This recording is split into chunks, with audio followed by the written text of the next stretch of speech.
If the last lecture discussed how electrons, which we thought of them as particles, could behave like a wave, this lecture will discuss how light, which we thought of it as wave, described by Maxwell's electromagnetic theory, could behave like particles. In this course, we will only highlight two instances whereby wave is behaving like particle. The first instance is pertaining to a phenomenon called blackbody radiation, which is the topic of this lecture. The second instance is on the phenomenon called photoelectric effect, which will be discussed in the next lecture video. If you like to do barbecue, I'm pretty sure you would have noticed that hot charcoal glows. It starts glowing from reddish toward brighter orange yellowish as it gets hotter, and you know it's time for you to cook your chicken drumstick. The glow you see is an example of blackbody radiation. Another example of blackbody radiation is light bulb.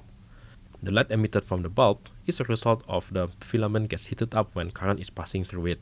We call this Joule heating in lecture 4.2, remember? A black body is an idealized physical body that absorbs incident electromagnetic radiation in all wavelengths. On the other hand, a black body also emits electromagnetic radiation in all wavelengths. Though there is no such thing as a perfect black body, most of physical bodies in nature can be considered black bodies somewhat. But the point is this: a black body radiates electromagnetic wave in all wavelengths at varying intensity.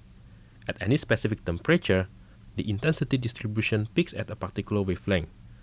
At normal body temperature of 37 degrees Celsius, for example, the intensity distribution is peaked at the wavelength of 9300 nanometer, which falls in the infrared spectrum. You cannot see the intensity distribution in this simulation yet, unless I adjust the resolution, so give me a moment. Ah, here you are. Therefore, we do not see each other glowing with our eyes. Our eyes are only sensitive to EM wave between 400 something to 700 something nanometer, known as the visible light spectrum. But if we are wearing thermal imaging or infrared goggles, then we do see each other glowing. Now, the hotter the object, the brighter it is seen in the goggles. So not only the intensity increases as temperature increases, the peak in the intensity distribution also shifts toward lower wavelength as the temperature of the body increases. The relationship between the wavelength where the intensity distribution peaks, which we shall denote it by lambda max, and the temperature is given by the so-called Wien's displacement law, named after a German physicist Wilhelm Wien. The multiplication of the lambda max and temperature gives a constant 2.9 times 10 to the power of negative 3 meter Kelvin. Do take note that T refers to the absolute temperature of the body, and therefore it has to be computed using the SI unit of temperature, which is Kelvin. This is where things starts to get interesting. When Wien came out with his law, he did so empirically, meaning that he did so based on pure observation. He wasn't deriving the equation from something more fundamental, and the reason was because there was nothing more fundamental yet. At that time, physicists were in fact baffled by the phenomenon. They knew from experiment that blackbody radiation behaved as such, but they did not have the theory to explain why.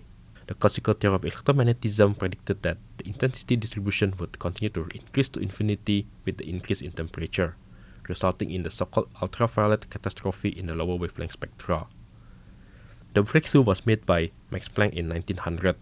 Remember the guy from the last lecture? Planck hypothesized that the energy contained in light, or all electromagnetic waves for that matter, interact with physical objects in quantized bundles. The word quantized is the origin of the term quantum in quantum physics eventually.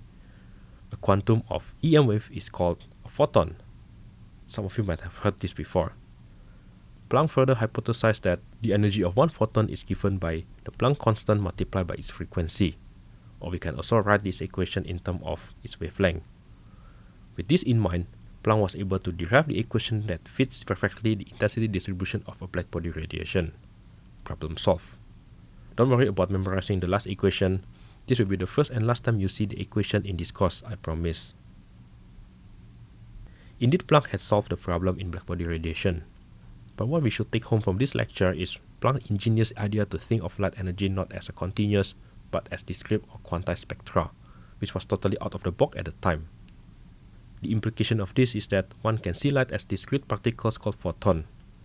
Planck's treatment of light as photon was used 5 years later in 1905 by Albert Einstein to solve another phenomenon called photoelectric effect.